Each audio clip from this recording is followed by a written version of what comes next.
안녕하세요. 점심 안 드셨나요? 예, 안녕하세요. 안녕하세요. 네, 감사합니다. 목사님 말씀 드리니까 제가 굉장히 뭔가 위대한 목사 같은데 그렇지는 않습니다. 좌우 옆에 계신 분들에게 잠깐 인사하겠습니다. 사랑하고 축복합니다. 사랑하고 축복합니다. 교회 분위기를 알겠습니다. 목사님께서 굉장히 이렇게 점잖게 하시는 것 같아서 저는 좀 약간 좀 까불까불하고 좀 재밌게 하려고 왔는데 아닌 것 같아서 이거 컨셉을 잘못 잡았나 싶기도 합니다. 잠깐 이제 목사님께서 말씀해 주셨는데요. 제자교회에 부임을 했고요. 또 만덕 터널 쪽에 있는 교회입니다. 그래서 부산에서 한 4년 정도 사역했던 경험이 있습니다. 그리고 인천에서 이제 부산으로 또 하나님 나라를 위한 그 비전을 가지고 왔습니다. 한 1년째 조금 지났고요. 아직은 뭐 개척이 잘 뭔지 그리고 또 어떻게 해가야 하는지 또 이렇게 배우는 과정 가운데 있습니다. 그래서 그렇게 또 이제 또 주변에 또 여러 목사님들도 계시고 또 특별히 또 황임 목사님께서 또 저를 또 그렇게 좋게 봐주시고 하셔가지고 또 오늘 이렇게 와서 또 말씀 전할 수 있게 되어서 정말 감사합니다. 가족 소개하면 이제 제 아내가 있고요. 그리고 딸 둘이 있습니다.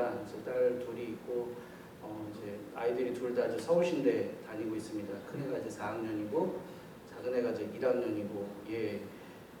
그럼 이제 나이가 대충 궁금하시겠죠? 예, 생각보다 많이 동안입니다. 제가 그래서 이제 얼마 안 남았어요. 이제 진짜 그런데 이제 생각보다 많이 동안이어가지고 예 있습니다. 궁금하신 대로 그냥 두겠습니다. 지금 나이를 밝힐 필요는 없을 것 같고요. 그래서 오늘 이제 목사님 말씀 전해달라고 하셔가지고 어떤 특별한 오늘 날이냐 했더니 목사님 말씀하신 대로 제일 중요한 삼려전도. 제가 볼 땐 삼려전도만 중요한 게 아니라 다른 기관 다 중요한 것 같은데 굳이 꼭 집어서 얘기하시는 거 보니까 말씀을 잘 준비해달라고 하시는 말씀 같았습니다. 그래서 이렇게 말씀을 전할 수 있게 돼서 감사합니다. 그리고 이제 또 한 가지 목사님께 여쭤본 거는 목사님 어느 정도 제가 해야 할까요? 그랬더니 목사님이 자유롭게 하라고. 그래서 자유롭게라는 단어를 국어사전을 찾아봤습니다. 그랬더니 마음대로 이렇게 하고 싶은 대로 이렇게 돼 있더라고요. 그래서 목사님께서 얼마나 하시나요? 그렇게 설교를? 자유롭게 하세요? 1시간 반도 하시고 이러시나요? 그건 아니세요? 짧게 해주시면 좋죠? 네, 자유롭게. 네. 어차피 상관없습니다. 제가 이렇게 두세 번 올 것도 아니고 한 번 왔기 때문에 제가 그냥 편한 대로 제 마음대로 하고 가겠습니다. 그러니까 혹시나 약속이 있으신 분들은 급하시면 가셔도 되고 그렇습니다만 어찌됐건 오늘 이 말씀 가운데 또 오늘 우리에게 주시는 이 말씀의 은혜 가운데 함께 했으면 좋겠습니다. 아멘. 예, 오늘 말씀 다시 한번 같이 읽어보기를 원합니다. 로마서 16장 1절에서부터 2절까지 말씀입니다. 같이 읽겠습니다. 시작. 내가 겐그리아 교회의 일꾼으로 있는 우리 자매 베베를 너희에게 추천하노니 너희는 주 안에서 성도들의 합당한 예절로 그를 영접하고 무엇이든지 그에게 소용되는 말을 도와줄지니 이는 그가 여러 사람과 나의 보호자가 되었습니다. 아멘. 오늘 우리가 읽은 이 로마서 16장은 특별히 이 로마서에 있는 이 성경이고 또 편지이지만 개인적으로 쓴 사도 바울이 개인적으로 쓴 편지입니다. 사도 바울이 다른 보냈던 편지들과 비교할 때 또 다른 성경과 비교할 때 이 로마서 16장은 조금 다른 특징이 있습니다. 그것은 3절부터 16절까지 계속적으로 사람들의 이름이 나옵니다. 그리고 누구한테 문안해라 이렇게 하는 말들이 많습니다. 여기 16장에 따르면요, 이 16장에 나오는 오늘 이 말씀 이하에 나오는 이 사람들이 있는데 여기에는 여자도 있고 남자도 있고 또 노예도 있고 이방인들도 있고 로마인들도 있습니다. 그리고 어떤 사람은 에베소 사람이기도 하고 또 유대인이기도 하고 부부나 또는 홀로 된 사람이나 그리고 교회 그리고 성별이나 인종, 신분, 직업, 상황 전부 다 다릅니다. 어느 누구 하나 같지 않습니다. 굉장히 다양한 사람들이 나오고 그들을 문안하고 그들을 챙기고 그들을 격려하는 이런 말들로 되어져 있습니다. 그 중에 제일 먼저 눈에 띄는 게 있는데 바로 오늘 1절에 우리가 읽은 베베라는 사람입니다. 1절 말씀에 보면은요, 사도 바울은 이 사람을 뭐라고 얘기하느냐? 우리 자매 베베라고 합니다. 한글로는 베베라고 그러는데 영어로는 피비라고 합니다. 그리고 이때 당시 헬라어로는 포이베라고 합니다. 이 포이베라는 뜻은요, 원래 이 헬라의 신인 아폴로의 그 여러 가지 이름 중에 포이보스라는 그 이름에서 파생되어진 이름입니다. 그러니까 뭐 여러 가지 뭐 복잡하지만요, 쉽게 생각하면 이 이름의 뜻은 밝고 빛나다라는 뜻입니다. 밝고 빛나다. 베베, 피비 이거죠.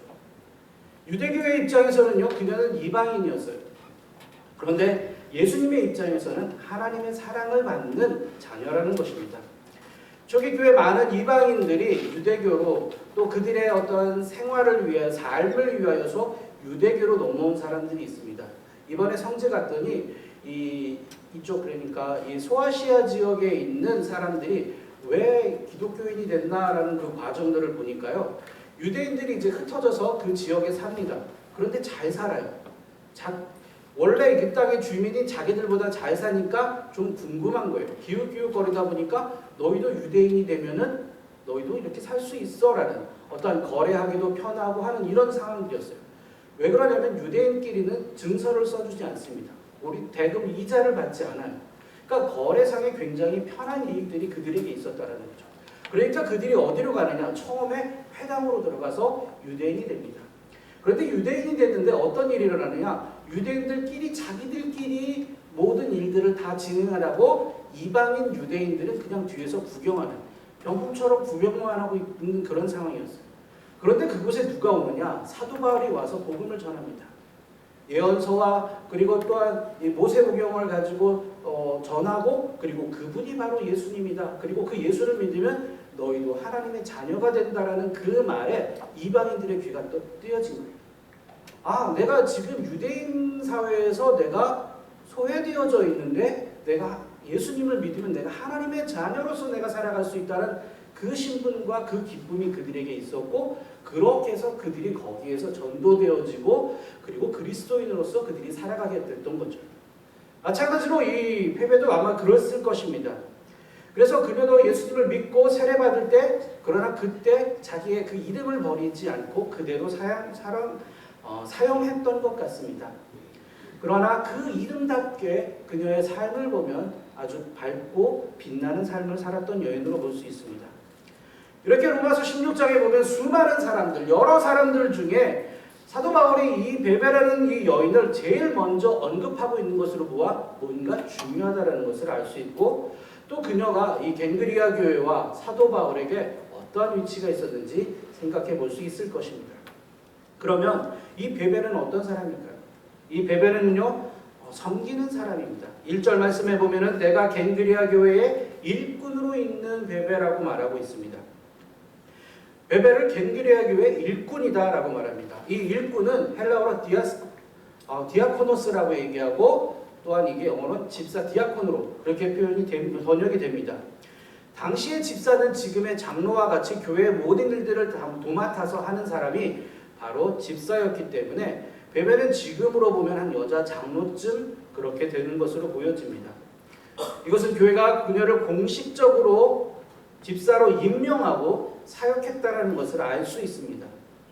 지금과 달리 당시에는 여성들의 이런 활동들이나 이런 것들이 많이 제약이 있었지만, 그녀가 이 갱그리아 교회의 집사 또는 이 장로로서의 그 역할들이 할 정도면 얼마나 그녀가 그 교회 안에 그리고 지역 안에 미쳤던 영향이 컸던지 알 수 있습니다. 그렇게 베베는 다른 사람들에게 본이 되어지고, 또 복음을 전하는 일에 그리고 사람들을 돌보는 일에 정말 여성으로서만이 할 수 있는 그런 사역들을 감당해가며 그 교회를 세웠던 것으로 불려집니다. 그렇게 여성 직분자들이 가진 그런 따뜻하고 섬세한 손길들은 교회를 굉장히 풍요롭게 합니다. 남성 직분자들이나 사역자들이 결코 할 수 없는 일들을 특별히 여성 직분자들이 또 여성분들이 또 그 일들을 감당하고 있는 것이 있습니다. 제가 예전에 사역했던 교회에서도요, 어느 날 이 남전도회에서 이제 회의를 하신 거예요. 회의를 해가지고 무슨 생각을 했느냐, 우리가 수고하는 이 아내들을 돕자. 그래가지고 한 성도가 한 300명 되는 교회인데 주일 점심을 하시겠다라는 그 정말 제가 볼 때 가당치도 않은 생각을 하시고 그거를 이제 실제에 옮기셨습니다. 그래가지고 장로님과 몇 분들이 이제 그 일들을 하셨어요. 그런데 결국에는 주방에 계신 분들은 다들 그 아내분들이었다는, 본인들은 서빙만 하시고 뭘 하기는 하는데 이게 안 되는 거예요. 뭐 맞지도 않고 음식 맛도 안 맞고 하여튼 여러 번 소동을 겪은 후에 그 일들이 어떻게 됐는데 그 뒤로 하겠다는 얘기가 전혀 없습니다. 뭐 1년마다 하시겠다고 그러더니 한 번 하시고 나서는 안 하셨습니다. 아마 어느 교회든 마찬가지일 거라 생각됩니다. 어느 자리에 있든지 여성분들이 그런 사역들을 감당하시고 남자들이 할 수 없는 어떤 그런 사역들 속에서 그런 귀한 사역들을 합니다.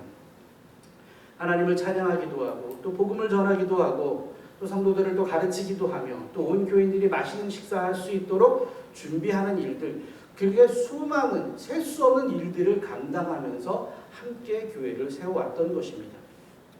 또 다른 표현은요, 2절에 보면은 사도 바울은 이렇게 말합니다. 그가 나의 여러 사람과 나의 보호자가 되었다라고 그렇게 말합니다.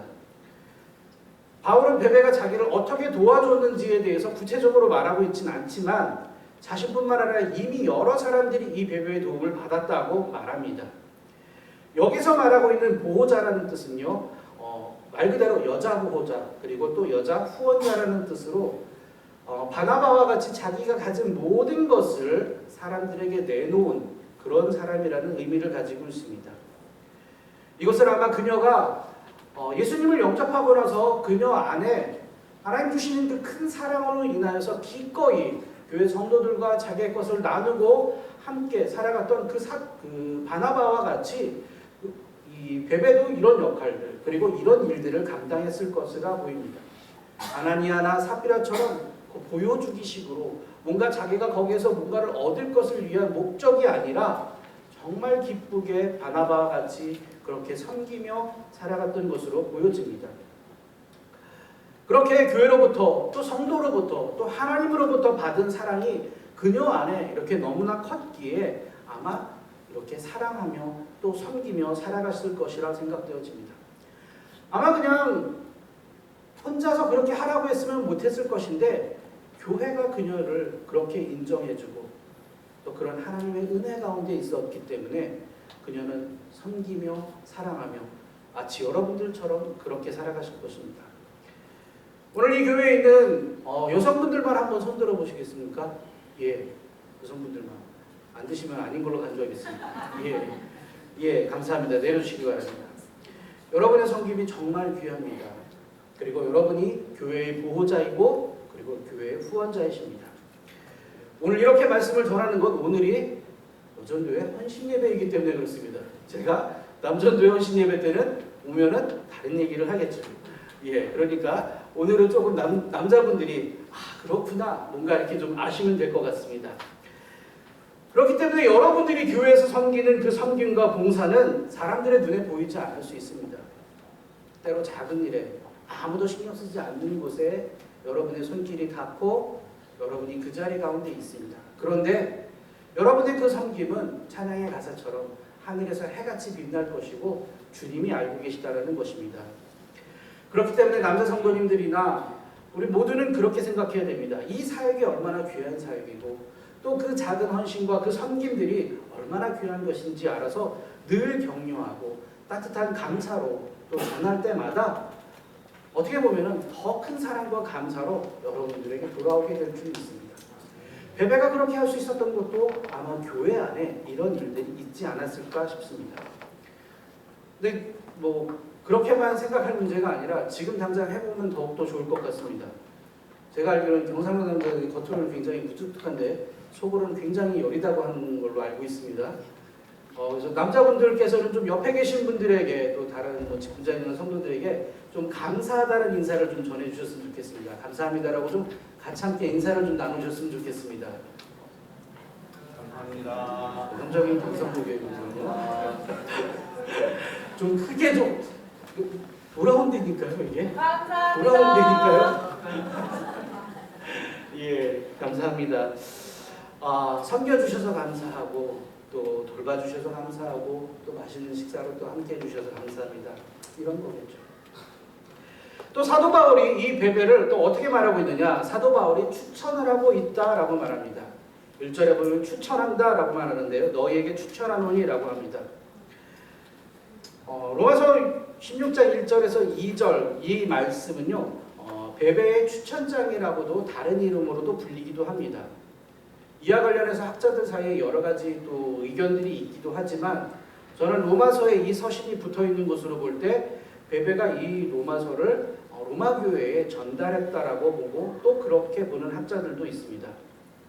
당시 로마에는 우편제도가 있었습니다. 그런데 그 우편제도는 관리들과 군인들만 사용할 수 있었기 때문에 대부분의 모든 편지는 인편으로 보내야 했습니다. 그리고 편지를 보내고도 그 편지가 항상 정확하게 전달됐는지 확인하기가 어렵기 때문에 항상 편지를 보낼 때 어떤 사람에게 보내겠습니까? 믿을 수 있는 사람. 반드시 이 편지를 전달할 수 있는 사람에게 아마 부탁했을 것입니다. 그런데 가까운 거리는 그래도 좀 괜찮아요. 근데 먼 거리를 보낼 때는 이게 조금 상황이 달라집니다. 왜 그러냐면 사람이 직접 이 편지를 들고 가야 됩니다. 어떤 상황에는 편지 하나만 들고 가야 되는 상황도 있을 수도 있을 것입니다. 그렇게 직접 들고 또 사람들에게 보내려 하니까 어떻게 되느냐? 이 중요한 편지 같은 경우에는 여러 사람에게 보낼 수가 없겠죠. 정말 믿을 수 있는 사람에게 보낼 것입니다. 그러니까 거리가 먼 경우에는 어떻게 됐습니까? 가다 보면 잠도 자야 되고 밥도 먹어야 됩니다. 그러니까 어떻게 돼요? 돈을 들고 갈 수밖에 없고. 그러니까 돈을 들고 가다 보니까 강도들이 뭘 아닙니까? 그거를 아는 거죠. 그러니까 옛날에는 왜 이런 강도가 왜 많았느냐? 사람들이 먼 거리를 여행하기 위해서 돈을 들고 가야 되니까 그 돈을 노리는 거예요. 지금은 그냥 우체국에서 보내면 알아서 다 해결되어져서 그럴 일이 없죠. 그러니까 이때 당시에는 그런 문제로 인해서 강도들이 많았다는 것입니다. 아마 여러 사람들이 같이 동행도 했겠지만 여자의 몸으로서 이 일을 감당한다는 것은 쉬운 일이 아니었을 것입니다. 그러나 베베는 이런 여건 중에서도 고린도에서 바울의 편지를 받아서 로마 교회에 이 편지, 바로 이 로마서가 되는 이 편지를 전달을 합니다. 그런데 고린도 교회에도 있었을 것이고 갱그리아 교회에도 있었을 것인데 남자들이 굳이 왜 베베를 보냈을까요?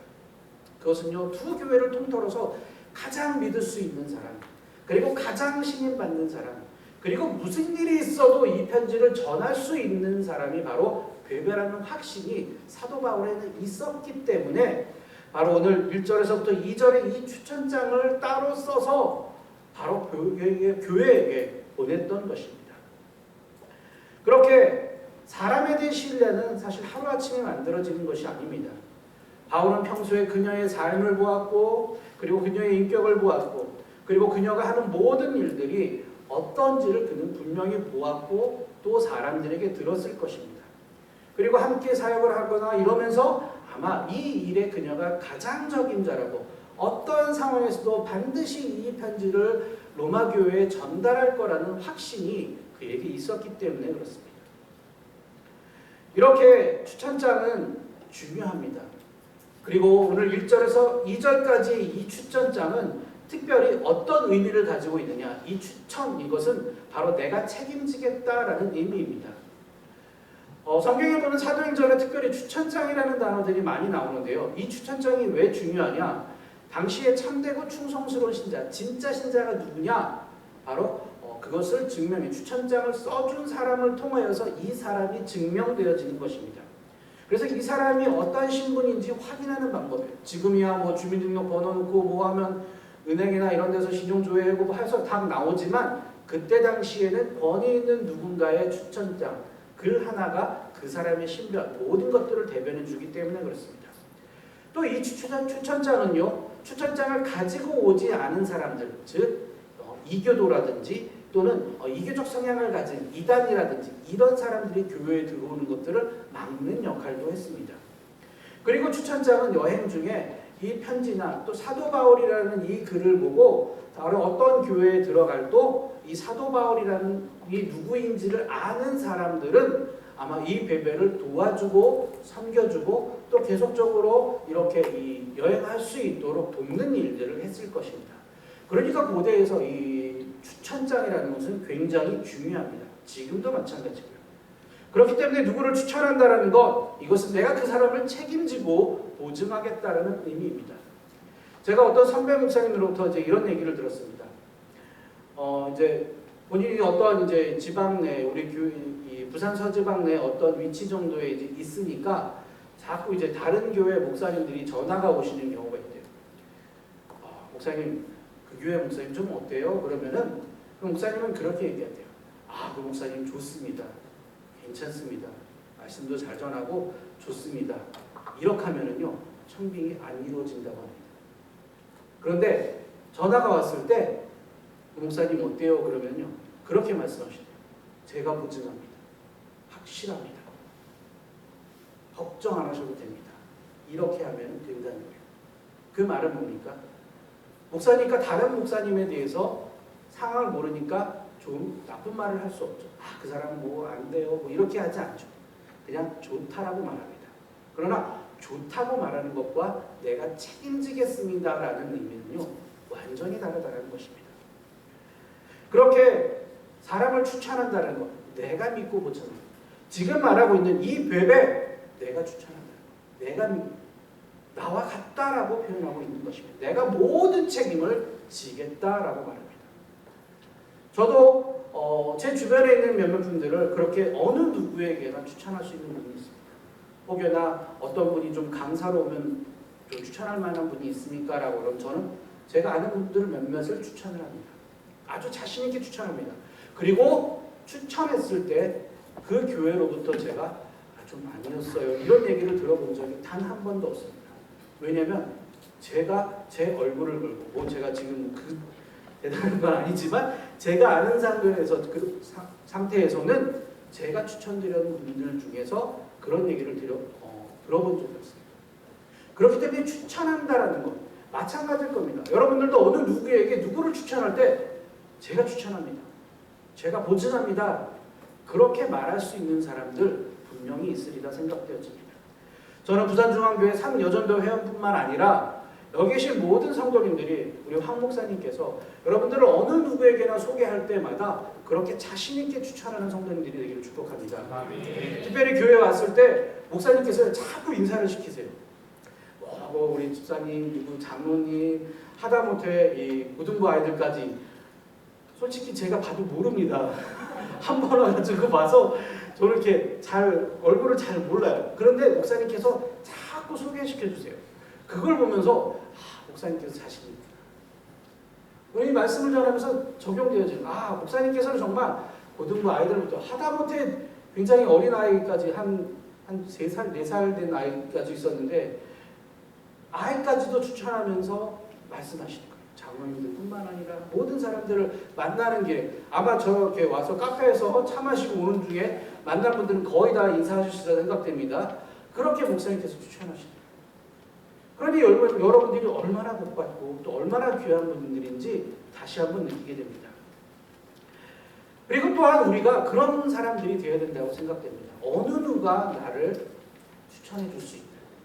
그만큼 여러분들의 삶 가운데 내가 누구를 추천하기도 하지만 그러나 반대로 그 사람들이 나를 자신 있게 추천할 수 있는 그런 성품과 그런 인격과 그리고 그런 삶이 우리 가운데 있어야 된다는 것입니다. 아멘. 그렇게 베베가 로마서를 이 로마 교회에 전달했을 때 이 일들은 이제 어떤 일들이 일어나느냐? 바로 이 수세기에 걸쳐서 사람들을 변화시키고 구원하는 데 이 로마서가 사용되어집니다. 특별히 어거스틴은 로마서 3장 13절과 로마서 1장 17절의 말씀을 읽고 주님께로 돌아왔습니다. 그리고 로마서 1장 17절의 말씀은요. 복음에는 하나님의 의가 나타나서 믿음으로 믿음에 이르게 하나니 기록된 바 오직 의인은 믿음으로 말미암아 살리라 함과 같으니라라는 이 말씀이 마틴 루터의 삶을 바꾸고 종교개혁을 일으키고 그리고 그 정신이 오늘날까지 이어오는 것을 봅니다. 또 특별히 철로역정의 저자인 존 버년도 로마서 3장의 말씀들을 통하여서 그가 마음의 평안을 얻었다라고 말합니다. 그리고 또한 요한 웨슬리도 이 마틴 루터가 쓴 로마서 주석 서문을 읽는 것을 듣고 성경도 아니고 그 서문을 쓴 것을 듣다가 은혜를 받았고 또 그런 체험들을 했다고 합니다. 이렇게 한 사람의 작은 섬김이 그리고 그것을 통하여서 시간이 지나도 여전히 많은 사람들의 삶을 바꾸고 그들의 운명을 바꾸고 그리고 하나님의 자녀가 되도록 하는 놀라운 역사가 바로 이 로마서로부터 시작되었다는 것입니다. 그렇기 때문에 우리가 맡은 작은 섬김이나 우리가 하는 그 모든 것들이 결코 작다 할 수 없고 정말로 이것은 하늘에서 해같이 빛나게 된다는 것을 알 수 있습니다. 베베가 이 사실을 알았을까요? 아, 내가 이 편지를 들고 가면은 후대 어거스틴이 이렇게 되고 마틴 루터가 이렇게 되고 요한이 이렇게 될 거야 이런 거 알았을까요? 아니, 그냥 지금 내게 주어진 일에 최선을 다하여 나가고 섬기는 그 자리에서 그 영향들을 보게 되었다는 것입니다. 그렇게 베베는 교회와 사도 바울뿐만 아니라 어느 누구도 아마 갱그리아 교회 모든 성도가 추천하지 않았을까라고 생각되어질 정도로 그렇게 갱그리아 교회의 자랑이었고 사도 바울의 자랑이 되었고 그 이름답게 밝고 빛나는 사람이었을 것입니다. 저는 오늘 헌신 예배를 드리는 또 이 헌신을 다짐하는 이 삼여전대뿐만 아니라 이 교회에 있는 모든 여성분들에게 또 이 말씀을 전합니다. 여러분들이 정말 있는 그 자리에서 베베와 같이 밝고 빛나게 되시기를 축복합니다. 아멘. 그러면 이제 베베가 이런 사람인지 봤으면 그럼 이제 베베와 같은 사람이 어떻게 하면 될까? 이거를 보여야 될 것 같습니다. 대부분 그렇게 말씀드리면 이렇게 해서 기도 많이 하고 열심히 봉사하고 열심히 하면 될 거라고 생각을 합니다. 예, 틀린 말은 아니에요. 그런데 순서가 있습니다. 그것만 해서 되는 것이 아니라 어떻게 하는지를 보아야 될 것입니다. 첫 번째는요. 내가 누구인지 분명히 알 때 가능합니다. 자신의 정체성에 대해서 분명히 알고 있어야 됩니다. 우리가 여성들에 대해서 들은 수많은 말들이 있습니다. 여자분들은 특히 그런 말들을 또 많이 들었을 거예요. 그리고 또 살아가면서 또 여러 가지 사람들로부터 보는 여자들에 대한 부정적인 속담이나 또는 부정적인 말들에 대해서 많이 들었을 것입니다. 그런데 지금 이 시간 이후로 여러분들이 이전에 들었던 여자들에 대한 그 부정적인 말과 그리고 부정적인 인식과 편견과 선입견에 대한 모든 것들을 다 버리시기 바랍니다. 왜 그러냐면 거짓말이기 때문에 그렇습니다. 어느 한 가지도 진실은 없습니다. 오히려 그 반대입니다. 그것은 제가 보증합니다. 왜냐? 성경에서 그렇게 말씀하고 있기 때문에 그렇습니다. 창세기 1장 26절에서 28절에 보면은요, 하나님께서 사람을 만드시는 과정이 나옵니다. 26절에 보면 하나님이 이르시되 우리의 형상을 따라 우리의 모양대로 사람을 만들고 그리고 온 땅의 모든 것들을 다스리게 하자라고 말씀하십니다. 그리고 27절에 그렇게 말씀하십니다. 하나님이 자기 형상 곧 하나님의 형상대로 사람을 창조하시고 남자와 여자를 창조하셨다라고 말씀하고 있습니다. 여기서 성경에 보면은요, 분명히 하나님은 이렇게 말씀하십니다.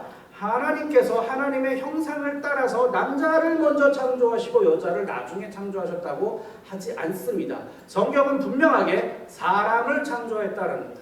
그 사람에는 남자와 여자의 구분이 없습니다. 동일합니다. 다만 나중에 구분하실 때 남자와 여자를 창조하실 때라고 말씀하고 있지만 창조하셨다라는 그 자체 인간에 대한 존재를 제일 먼저 언급하실 때는 사람이라는 단어를 쓰셨다는 겁니다. 그 말은 남자와 여자를 성경은 동등하게 하나님께서는 동등하게 창조하셨고 그리고 남자와 여자에게 공동의 책임, 다스려야 되는 책임과 다스려야 될 의무 그리고 함께 번성하는 축복, 공동의 축복을 주셨다는 거예요. 그러니까 남자에게 주고 나서 여자에게 준 것이 아니라 남녀 모두에게 동일하게 하나님께서는 주셨다는 것들을 기억해야 됩니다. 그런데 지금까지 우리가 살면서 또 특별히 가부장적인 나라들 속에서 사는 사람들은 어떡하냐? 대부분 남자들이 더 위대하고 남자들이 뭔가 더 대단한 것처럼 이렇게 여겨집니다. 제가 이번에 성지연수를 가면서 놀랬던 게 저희가 이스라엘 갔을 때 첫날 저녁에 잔 곳이 어디였냐면은 갈릴리 호수 동편에 있는 이 호텔이었어요. 그런데 이 호텔은 어떤 호텔이냐면은 이 정통파 유대인들이 머무는 호텔이에요. 그래가지고 호텔 지하에 가면 유대인들 기도실도 있고 실제로 거기서 이제 같이 저희가 저녁을 먹는데 유대인들이 식사하는 걸 봤어요. 유대인들이 이제 그 숄 걸치고 키파 쓰고 막 수염도 덥수룩하고 거기서 아버지가 그 상 위에 제일 상석 위에 딱 앉아가지고 거기서 이제 가족들이 엄마랑 아이들하고 식사를 합니다. 그런데 굉장히 이렇게 사진으로 볼 때 여러분들이 그런 모습들 혹시 보셨다면 사진으로 볼 때 굉장히 이렇게 뭔가 있어 보이는 것 같잖아요. 제가 볼 때요, 와 질식할 것 같아요. 그래가지고 우리를 가이드하셨던 그 김진상 박사님께 물어봤어요. 저 가정이 왜 네가 표정들이 아이들이 다 죽어 있어요 그냥. 너무 이렇게 그냥 억지로 앉아 있는 기쁘게 앉아 있는 아이들이 거의 없었어요. 그래서 유대인 가정들이 저게 괜찮은 거냐 그러기 물어봤더니 실제로 굉장히 가정들 안에 문제가 많다. 남자들이 그런 권위적인 태도로 인하여서 그 가정 안에 여성들이나 그 기쁨들이 없고 여자들은 틈만 나면 어떻게 해서든지 그 상황에서 벗어나려 하거나 이혼하려고 하는 일들이 굉장히 많대요. 지금 유대사회에. 그러니까 이 성경에서 이런 가부장적인 상황 가운데에서 보면은요 굉장히 그들은 억압되어져 있고 눌려 있다는 거예요. 근데 반면에 같이 갔던 목사님들 보면요 사모님들도 재밌으시고 막 맛있게 드시고 다들 이렇게 확실히 이 기쁨들이 넘치더라고요.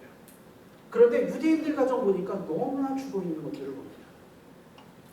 성경은요 항상 남자가 먼저이고 그리고 이 모든 것들이 항상 여자는 뒤이고 이렇게 말씀하지 않는다. 항상 성경은 또 하나님께서는 동등하다라고 말합니다. 그러나 다만 역할이 다르다라고 말합니다. 제 아내가 이제 뭐 하다가 이제 그 MBTI라는 거를 이렇게 좀 이렇게 좀 보다 보니까 그런 얘기를 하더라고요. 이제 저도 뭐 MBTI라는 것들을 이제 보고 또 제 성향도 알곤 하는데 아내가 그것을 이제 보고 나서는 그러더라고요. 이 MBTI를 보니까 하나님께서 사람을 공평하게 지으신 것 같다라는 어느 누구에게 특별한 재능이나 탁월함들을 주지 않아요.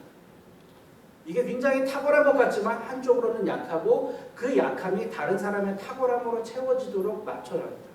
그러니까 사람의 그 16가지 기질들이 전부 다 강함이 있고 약함이 있고 그것을 통하여 서로가 서로를 돕고 섬길 수 있도록 하나님께서 그렇게 만들어 놓으신 것 같다라고 그런 얘기를 합니다. 역할이 다르고 성향이 다를 뿐 모든 것들은 하나님께서 그렇게 만들어 놓으셨다는 것입니다. 그래서 성경에 보면 또 창세기 2장 18절에 보면은 이렇게 하나님 말씀하십니다. 여호와 하나님이 이르시되 사람이 혼자 사는 것이 좋지 아니하니 내가 그를 위하여 돕는 배필을 지으리라 라고 말씀합니다. 굉장히 이 결혼식 날 설교 본문으로 많이 쓰여지는 본문이기도 합니다. 그런데 여기서 우리가 좀 더 눈여겨봐야 될 것은 돕는 배필이라는 단어입니다. 여기서 돕다라는 것은요 히브리어로 에제르입니다. 이 구약에서 총 19번 사용되어졌는데요. 4번은 언제 사용됐느냐? 동등한 사람끼리 돕다라고 할 때 쓰여졌습니다. 이 에제르라는 단어가. 그리고 나머지 15번은 언제 쓰였느냐? 하나님이 사람을 도울 때 에제르라는 단어를 도왔고요. 특별히 이 창세기 2장 18절에서는 동등한 관계에서 돕다 이렇게 사용되어졌다는 것을 볼 수 있습니다. 그리고 성경 어디에도 반대로 부족한 사람이 돕는다 이런 내용들은 없다라는 것입니다. 또 그렇게 사용되어진 적은 이 에제르라는 단어가 없습니다. 그러니까 이 에제르라는 단어는 누구에게 사용되어지느냐? 하나님께 사용되어지는 단어예요. 히브리어의 특징이 있는데 하나님께 쓰는 단어가 있고요. 사람에게 쓰는 단어가 있는데 이 에제르가 원래는 하나님께 쓰여진 단어이고 그것이 동등한 존재끼리 도울 때는 사용되어지는 경우가 있다라는 것입니다. 그러니까 돕는 배필의 이 돕다라는 것은 동등하거나 때로는 더 뛰어난 존재가 도울 때 사용되어지는 것입니다. 저를 봐도 그런 것 같아요. 제 아내와 저를 봐도 그런 것 같아요. 제 아내가 더 탁월하거든요. 동의 안 하시죠? 모르시니까. 저는 그걸 넘어서 경외합니다. 하나님보다 더 민감하십니다.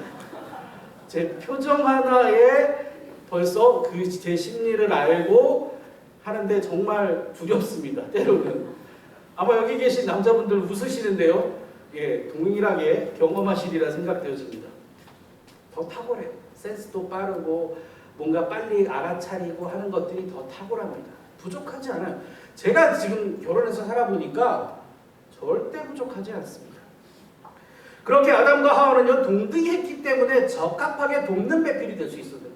하와가 부족했다면 아담을 돕는 배필로 하나님께서 결코 세우지 않으셨을 것입니다. 동등하거나 때로는 더 탁월하기 때문에 도왔다라는 것입니다. 그리고 또 한 가지 단어는요 바로 이 배필이라는 단어입니다. 히브리어로 네기드, 근데 원어로는 나기드라는 뜻에서 나왔습니다. 이 나기드라는 게 무슨 뜻이냐? 어떤 의미가 있냐면 말하다, 동등하다, 그리고 얼굴 앞에서 면전이라는 뜻을 가지고 있습니다. 세 개를 딱 조합하면 어떻게 되겠습니까? 배필이라는 뜻은요 뭔가 나의 부족함을 도와주는 사람이 아닙니다. 저도 이번에 알고 충격을 먹었는데요. 동등한 자격으로 얼굴 앞에서 말하는 사람입니다. 그게 누구입니까? 배필입니다. 저는 이거는 몰랐거든요. 동등한 자격으로. 그래서 왜 아내가 자꾸 제 앞에서 그렇게 얘기를 하는지 성경을 통해 알았습니다. 그런 거였구나. 그러니까 아내가 말하는 것에 대해서 내가 싫으면요 뭐냐면요 성경에서 벗어나는 겁니다. 아내가 말하는 것에 대해서 감사해야 됩니다. 왜요? 그게 성경적인 것이기 때문에 그렇습니다. 좀 기가 사십니까? 어떻습니까? 3년 전도 했는데 어떻게 좀 기가 사십니까? 제가 뭐 일부러 뭔가 이렇게 만들려고 한 게 아니라 있는 그대로입니다. 그래서 이렇게 동등한 자격으로 말하는 거예요. 마찬가지로 아담의 갈빗대로 여자를 만들었다고 말할 때 남자의 것으로 가지고 만들었기 때문에 부족하다라고 말하시는 분들이 혹 있습니다. 근데 정말 무식한 얘기예요. 뭐냐면 남자의 것으로 만들었으니까 어때요? 같은 거예요. 갈빗대를 가지고 만들었기 때문에 뭐 하나 떼서 만들어 이게 아니라 그 얘기는 특별히 살도 아니고 뭐 늘었다 줄었다 하는 살도 아니고 뼈이기 때문에 어떻습니까? 나 그대로인 거예요. 내 존재 그대로인 거예요. 동등하다는 의미고 같다라는 의미이지 어떻게 그것을 못하다라고 판단하는지 모르겠습니다. 또 성경에 보면은요 예수 그리스도의 그 구원의 은혜가 남자에게만 주어졌습니까? 아니에요. 남녀 모두에게 동등하게 주어졌고 선후의 차이가 없습니다. 그렇기 때문에 남자와 여자 모두 동등한 하나님의 자녀라는 것입니다. 구약 성경에 보면 사라나 미리암이나 드보라나 한나나 그 많은 여성들이 굉장히 그런 가부장적인 사회 가운데서 뒤로 밀려 있는 것 같지만 그러나 구약 성경에서 그녀들의 위치가 굉장히 중요할 때마다 나타납니다. 또 예수님의 사역을 보면 그렇습니다. 예수님이 태어나실 때 마리아의 그 수태고지 뿐만 아니라 마리아에게 제일 먼저 천사가 와서 임합니다. 그리고 예수님께서 십자가에 달려 죽으실 때 그 끝을 끝까지 지켰던 사람들이 누구입니까? 여자입니다. 그리고 예수님께서 부활하셨을 때 그 부활의 첫 증인이 누구입니까? 여자입니다. 성경은 분명하게 여자가 얼마나 성경에서 또 역사에서 얼마나 중요한 위치를 차지하고 있는지 성경은 분명히 보여주고 있다는 것입니다. 또 초대교회를 보면은요 오늘 우리가 얘기하고 있는 베베뿐만 아니라 브리스길라나 또 루디아나 수많은 여성 사역자 이름이 오히려 구약 성경보다도 더 많이 나옵니다. 초대교회에서 이름들이 더 많이 나오는 이유는 무엇입니까? 예수 그리스도 안에서 우리가 하나된 자녀로서 동등하게 교회 안에서나 교회 밖에서나 우리가 그렇게 정체성을 가지고 하나님의 자녀로서 살아가는 그 정체성에 대해서 성경은 분명하게 보여주고 있다는 것입니다. 그런데 왜 우리는 지금까지 그것을 잘못 알고 있었고 왜 그것을 그대로 믿으려 했습니까? 마귀가 미혹합니다. 마귀는 이 원리를 이미 알고 있었어요. 여자가 남자를 도울 때 어떤 일이 일어나고 어떤 역사가 일어나는지 마귀는 알고 있었어요. 그렇기 때문에 이 하나님의 창조 섭리를 이미 알고 있었던 마귀는 여자를 자꾸 종교나 또는 법률이나 또는 관습이나 그리고 말로 인하여서 자꾸 여자들의 권한과 위축과 사역과 능력들을 제한시켜 왔다는 거예요. 선진국이 되는 가장 첫 번째 지름길은 물론 나라에 돈도 많아야 되지만 그런데 선진국의 특징들을 보면요 뭐냐면 여성들의 사회 진출이 많다라는 것입니다. 감사하게도 우리나라도 지금 그렇게 나아가고 있어요. 그럼에도 불구하고 여전히 여자들은 무엇과 싸워야 되느냐? 이 지금까지 내려왔던 그 관습과 그리고 사람들의 말과 그리고 말도 안 되는 계속 억누르고 있는 치졸한 남자들이 만들어낸 어떤 그런 부정적인 말들 속에서 여자 스스로가 스스로 위축되어져 오고 교회 안에서든 교회 밖에서든 어느 곳이든 가정에서든지 어느 곳이든지 늘 종속되어지는 사람으로 그렇게 여기고 왔다는 거예요. 특별히 한국의 그 유교 문화가 그런 일들을 더 많이 했다는 것입니다. 성경을 보면은 절대 그렇지 않습니다. 굉장히 여자 사역자들이 그 일에 앞서 있고 교회를 세워가는 일에 굉장히 헌신적이었다는 것을 봅니다.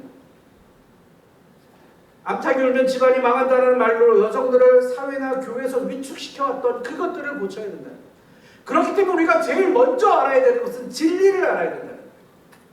진리를 알 때 너희가 자유케 된다는 것은 이 말씀입니다. 오늘 이 말씀이 혹여나 내가 여자로서 내가 이걸 해야 되는데 나는 여자니까 안 돼. 또는 내가 이것들을 좀 하고 싶은데 나는 이것을 하고 싶은데 나는 여자니까 내 말이 먹힐까? 이런 것들 때문에 때로는 존재 자체의 어떤 부정적인 생각과 그리고 나는 여자니까라는 이런 것들에 더 이상 굴레를 씌우지 않기를 바랍니다. 그리고 그 안에서 여러분들이 자유하시기를 바랍니다. 하나님은 여러분을 동등하게 창조하셨고 하나님은 여러분을 귀한 하나님의 자녀로 부르셨고 그리고 하나님께서 여러분의 약속의 유업을 여러분에게 주셨다라는 것을 기억하셔야 된다는 것입니다. 그렇기 때문에 우리가 성경의 진리를 아는 것이 중요합니다. 이를 위해서는요, 제일 먼저는 여성 스스로가 이것들을 버려야 돼요. 자꾸 사람들이 하는 그 말에 지금 이 설교를 듣고 또 혹시나 돌아가서도 그럼 뭐야 사회가 이런 여전히 거기에 여러분의 권위를 두지 마십시오. 그 말은 뭐냐면 여러분들이 또 그것을 돌아가기를 원한다는 뜻입니다.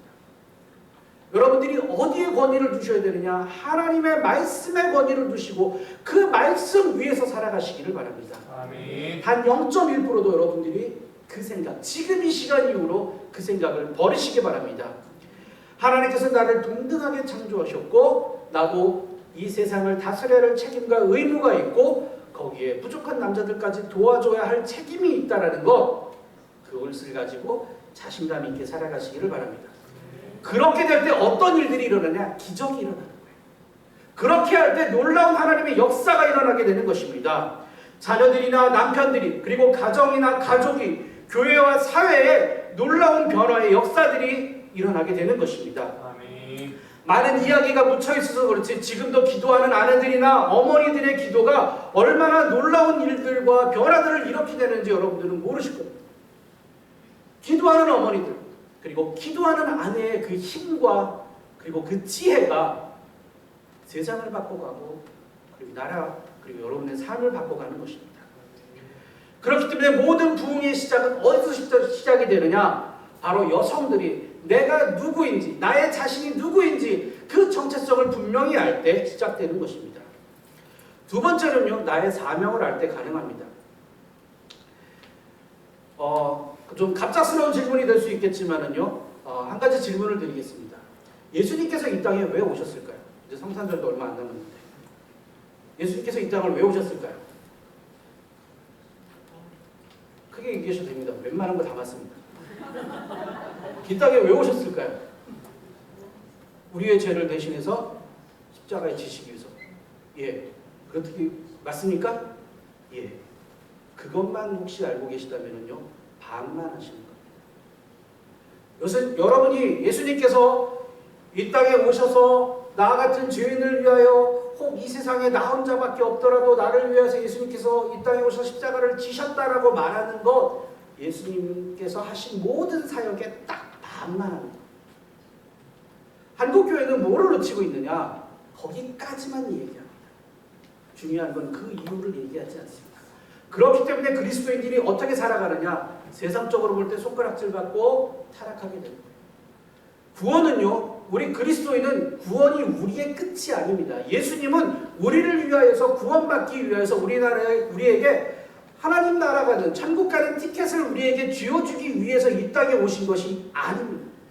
그것이 시작입니다. 구원은 끝이 아니라 여러분의 시작점이고 출발점이 되는 것입니다. 아멘. 예수님께서 누가복음 4장 42절과 44절에 이렇게 말씀하십니다. 날이 밝으면 예수께서 나오사 한적한 곳에 가시니 무리가 찾다가 만나서 자기들에게 떠나가시지 못하게 만류할 때 예수님께서 이르시되 내가 다른 동네들에서도 하나님 나라의 복음을 전하여야 하리니 나는 이 일을 위해 보내심을 받았다라고 말씀합니다. 누가 얘기하신 거예요? 예수님께서. 뭐라고 말씀하십니까? 하나님 나라의 복음을 전해야 구원을 위해 십자가에 달려 죽기 위해 그렇게 하신 말씀 한 군데도 없습니다. 나중에 십자가에서 고난을 받으신다라는 말씀은 하셨지만 예수님의 사역에서 분명히 예수님이 내가 무엇 때문에 왔다라고 하시는지를 이렇게 말씀하고 있습니다. 바로 예수님의 비전은 어떤 것이냐? 하나님 나라의 복음을 전하는 거예요. 이 하나님 나라는 무엇입니까? 우리가 알고 있는 천국 이것만이 아니에요. 하나님의 통치와 하나님의 다스림이 있는 것입니다. 바로 그것은요, 하나님 나라뿐만 아니라 지금 이 땅에서도 하나님의 나라와 통치가 이루어지면 어떤 일들이 일어나느냐? 우리가 알고 있는 사막에 샘이 넘쳐 흐르리라 같은 정말 놀라운 일들이 일어나게 돼요. 아멘. 지금은 왜 그렇습니까? 하나님의 통치가 이 땅 가운데 편만하게 이루어지지 않아요. 누가 잡고 있어요? 사단이 잡고 있는 거예요. 그런 사회와 그런 이 땅을 바꾸는 일들이 누가 하느냐? 바로 예수님이 그것을 위해서 이 땅에 오셨다라고 말씀합니다. 좀 전에 말씀드린 이 누가복음은요, 두 가지 주제가 있습니다. 한 가지는 뭐냐? 제자란 무엇이냐? 또 한 가지는요, 하나님 나라입니다. 하나님 나라는 어떤 나라이냐라는 거예요. 누가복음에 보면은요, 조금 다른 게 있어요. 여러분이 이제 성경을 좀 읽다 보시면 알겠는데, 마태복음이나 이 마가복음은요, 예수님께서 나사렛 회당에서 예수님께서 하신 그 말씀이 중간쯤 가 있어요. 근데 누가복음은 이게 앞에 가 있습니다. 시험을 받으신 이후에 바로 말씀하고 있는데, 누가복음 4장 17절에서 19절의 말씀에 보면 예수님께서 나사렛 회당에서 이렇게 이사야의 글을 읽으면서 이렇게 말씀하십니다. 글을 읽습니다. 주의 성령이 내게 임하였으니 이는 가난한 자에게 복음을 전하게 하시려고 내게 기름을 부으시고 나를 보내사 포로된 자에게 자유를 눈먼 자에게 다시 보게 함을 전파하며 눌린 자를 자유롭게 하고 주의 은혜의 해를 전파하게 하려 하심이다 라고 말합니다. 그러면서 뭐라고 말씀하시느냐? 이 글이 오늘 너희 귀에 이루어졌다라고 말씀합니다. 예수님은 이사야서 61장의 말씀을 가지고 무엇 하셨느냐? 예수님의 사역이 어떠한 것인지를 나사렛 회당에서 제일 처음 말씀하셨는데, 그게 바로 뭐냐? 이 18절에서부터 19절까지의 말씀에 이사야서 61장에 있는 그 예수님에 대한 그 예언을 예수님이 직접 읽으시면서 예수님의 사역이 이런 것이다 라고 말하는 것입니다. 우리는 뭐에 관심이 있느냐면요, 눈먼 자가 눈 뜨는 거, 그리고 걷지 못한 자가 걷는 거, 그리고 문둥병자가 치료받는 거, 죽은 사람이 살아나는 거, 이런 기적에만 관심 있고, 와 이러니까 예수님이야 예수님이야 이렇게 얘기합니다. 그런데 예수님의 관점은 거기에 있지 않으셨습니다. 예수님은요, 그게 그렇게 중요하지 않습니다. 뭐가 중요하냐? 그 사람들이 하나님의 나라를 경험하고, 보지 못하는 사람은 뭐가 지옥입니까? 보지 못하는 게 지옥입니다. 근데 그 보지 못하는 걸 어떻게 예수님 때문에 보게 됐어요. 그게 무엇입니까? 하나님 나라. 아멘. 걷지 못하는 사람이 지금 뭐가 지옥입니까? 내가 지금 걷지 못하고 이동하지 못하고 누군가에게 도움을 받는 것이 지옥이에요. 그런데 예수님의 말씀으로 내가 지금 일어나 걷게 된 거예요. 그게 기적이고 그게 하나님의 나라입니다. 아멘. 성경에 있는 수많은 예수님의 기적들은 전부 다 무엇을 이야기하고 있느냐? 이 사람이 원래 아픈 사람이었는데 나았어. 그리고 이분이 바로 그것을 고친 분이 예수님이야. 예수님은 하나님의 아들이야. 이것뿐만 아니라 가장 중요한 것은 그 사람이 하나님의 나라를 예수님을 통해서 경험했다는 거예요. 예수님은 바로 이것 때문에 오셨다는 거예요. 아멘. 이것은 예수님의 사역 초기부터 우리가 알고 있는 팔복이라는 그 산상수훈과 평지설교, 이 모든 예수님의 설교 안에 무엇이 들어있느냐? 하나님의 나라가 들어있었다. 심지어는요, 예수님께서 부활하신 이후에도 그러셨습니다. 예수님께서 부활하시고 40일 동안 이 땅에 계셨어요. 그러면 40일 동안 예수님 무엇 하셨을까요? 무엇 하셨을까요? 사도행전 1장 3절의 말씀에 보면 이렇게 말씀합니다. 그가 고난받으신 후에 또한 그들에게 확실한 많은 증거로 친히 살아계심을 나타내시사 40일 동안 그들에게 보이시며 하나님 나라의 일을 말씀하셨다는 거예요. 그러니까 예수님께서 이 땅에 오실 때부터, 그리고 예수님께서 이 땅에서 사역하시는 동안, 그리고 예수님께서 다시 하늘 나라 가시기 전까지 하셨던 모든 것은 하나님의 나라였어요. 하나님의 통치, 그리고 하나님의 역사가 이 땅 가운데 이루어지는 그것을 위하여서 바로 예수님은 오셨고 그 일을 하셨다는 거예요. 아멘. 더 신기한 건 뭔지 아십니까? 제자들이 또 그렇게 살았어요. 왜요? 이게 바로 하나님의 비전이었고 예수님의 비전이었고 누구의 비전이었어요? 제자들의 비전이었어요. 사도행전 8장에 보면 집사 빌립이 이렇게 말합니다. 하나님 나라와 예수 그리스도의 이름에 대해 전도했다라고 말해요. 사도행전 19장에 보면 사도 바울이 에베소에서 석 달 동안 담대히 하나님의 나라에 대하여 강론하고 권면했다라고 말합니다. 또 사도행전 20장에 보면은요, 사도 바울이 에베소 장로들에게 여러 곳에 왕래하며 하나님 나라에 대해서 강론했다라고 말합니다. 또 사도행전 28장 맨 마지막에 보면은요, 사도 바울이 그가 로마의 감옥에 갇혀 있을 때 어떤 일들이 있었느냐, 그가 가택 연금되어 있을 그곳에서 무엇했느냐, 예수 그리스도와 하나님 나라에 대해서 증언했다라고 그렇게 말합니다.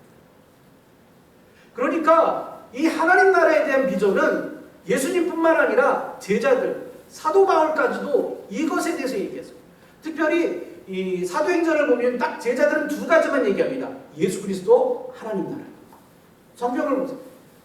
다시 한번 보시면요, 모든 것이 다 하나님 나라에 대한 그 비전을 가지고 있다는 것입니다.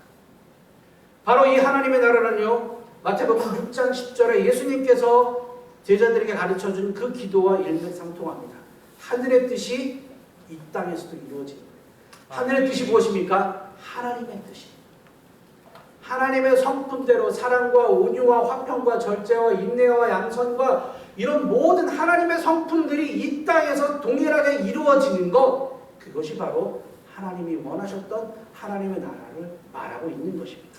아멘. 저는 우리 이 부산 중앙교회가 그런 하나님의 나라가 되기를 바랍니다. 아멘. 교회로서가 아니라 뭔가 예배드리고 어떤 이렇게 그냥 기도하고 하는 그 자리가 아니라 이곳이 하나님의 통치와 하나님의 역사와 하나님의 일들이 일어나는 그런 교회가 되기를 축복합니다. 아멘. 그래서 그 일이 이제는 제자들에게도 그렇게 됐다면 그 일이 어떻게 될까요? 그 다음 베베나 다른 모든 그리스도인들에게도 동일하게 심겨졌다는 것입니다. 베베는요, 제일 먼저 무엇을 알았습니까? 자기 안에 있는 정체성을 알았다는 거예요. 내가 누구인지. 아마 베베도 그때 당시 여자들처럼 똑같은 상황 가운데 있었을 거예요. 다르지 않았을 거예요. 심지어는 성경에서도 여자들의 이름을 세지 않고 채지 않고 또 대접하지 않습니다. 그리고 그때 당시에 모든 고대 사회들이 그랬어요. 힘이 있는 남자들 위주로서 모든 것들을 갖던 사회예요. 그런데 이 베베라는 여성이 특별하게 치고 나올 수 있었던 것은 뭐냐? 먼저 그 여인이 예수 그리스도를 믿고 자기가 하나님의 자녀라는 분명한 정체성 가운데 있었다는 거예요. 그게 가능했기 때문에 이후에 일들이 가능했던 것입니다. 만약에 그게 없었다면요, 내가 어떻게 해요? 나는 여자인데. 나는 못해요. 남자들이 있잖아요. 아마 그렇게 했으면요, 로마서의 역사는 일어나지 않았을 것입니다.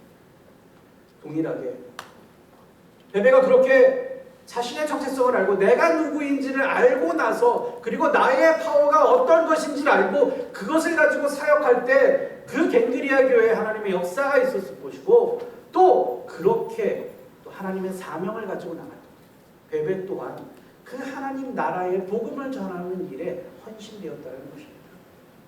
우리가 헌신하면은요, 뭔가 교회에서 설거지하고 봉사하고 아까 우리가 찬양했던 것처럼 더 낮은 곳으로 가고 이야기합니다. 낮은 곳은요, 막 힘들고 피곤하고 그리고 남들이 안 하고 더럽고 추한 이런 것이 아니에요. 낮은 곳이 말하는 것은 하나님이 없는 곳이 낮은 곳입니다.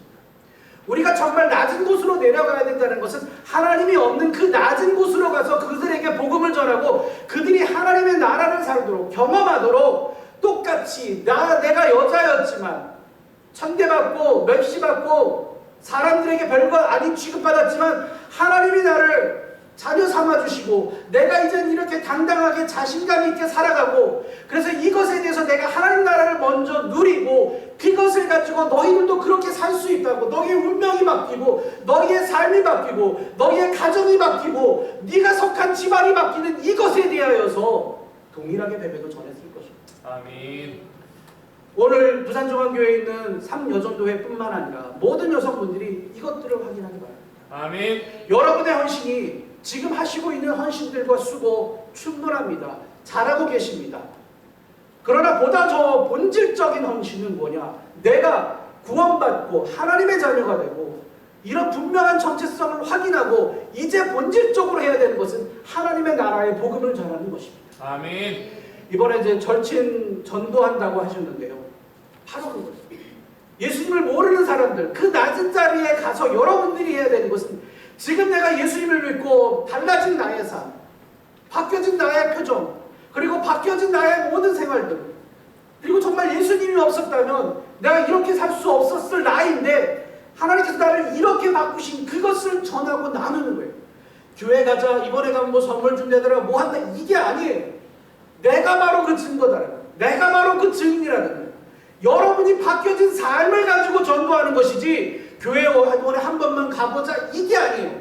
여러분의 삶이 본질적으로 바뀌어야 된다는 것입니다. 아멘. 여성이라면 내가 하나님 베베와 같이 나 예전에 그랬어. 암탉이 울면은 집안이 망한다 해서 나 집안에서 지금까지 살면서 내가 한마디도 내가 얘기해 적 없어. 그랬던 삶이 어떻게 바뀌느냐? 담대히 하나님 나라 복음을 전하는 거예요. 왜? 하나님 나라의 자녀이기 때문에. 그것이 여러분의 삶이 되어지고 그리고 거기에 여러분들이 헌신되어져야 되는 것입니다. 아멘. 그리고 그렇게 살아갈 때 여러분의 이름이 그리고 여러분의 삶이 부산중앙교회가 밝고 빛나는 교회가 되고 밝고 빛나는 여러분 한 사람 한 사람이 되기를 축복합니다. 아멘. 기도하겠습니다. 이 시간 우리 같이 함께 잠깐 기도하기 원합니다. 여기 계신 수많은 여성분들도 계십니다. 그리고 또 남편분들도 계십니다. 이 교회 안에서 여성들이 어떤 위치를 가지고 있고 또 어떠한 분들인지 오늘 말씀을 통하여서 들으셨을 것입니다.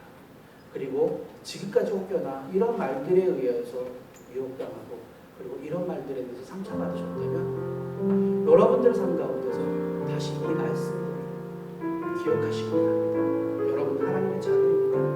동등하십니다. 하나님의 그런 능력들을 여러분에게 이미 주셨습니다.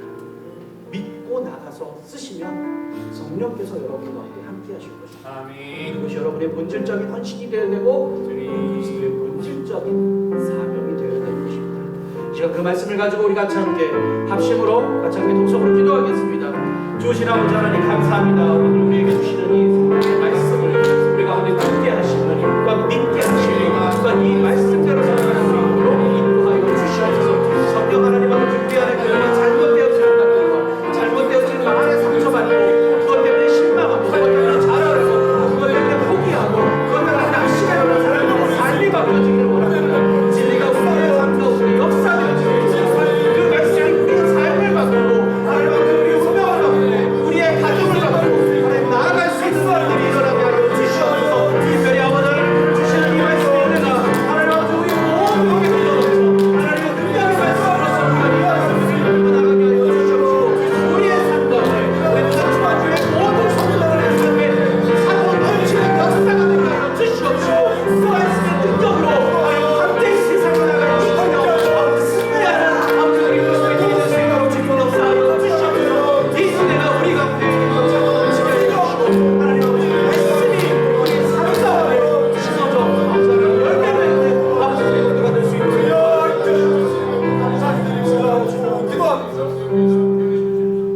하나님 아버지 감사합니다. 오늘 우리에게 말씀하여 주시고 그 말씀을 믿게 하시고 그 말씀대로 살아갈 수 있도록 성령께서 역사하여 주시면 아멘. 감사합니다.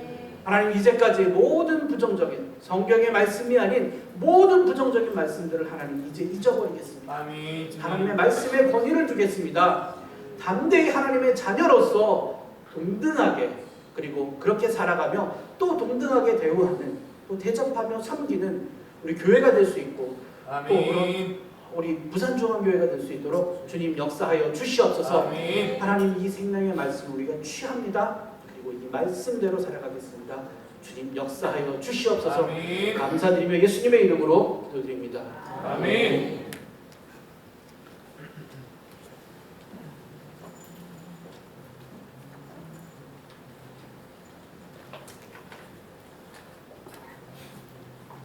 말씀 너무 감사합니다. 왠지 여자로서 어깨가 엄청 더 올라가는 느낌입니다. 감사합니다. 봉헌 찬송은 50장 하면서 우리 봉헌하겠습니다.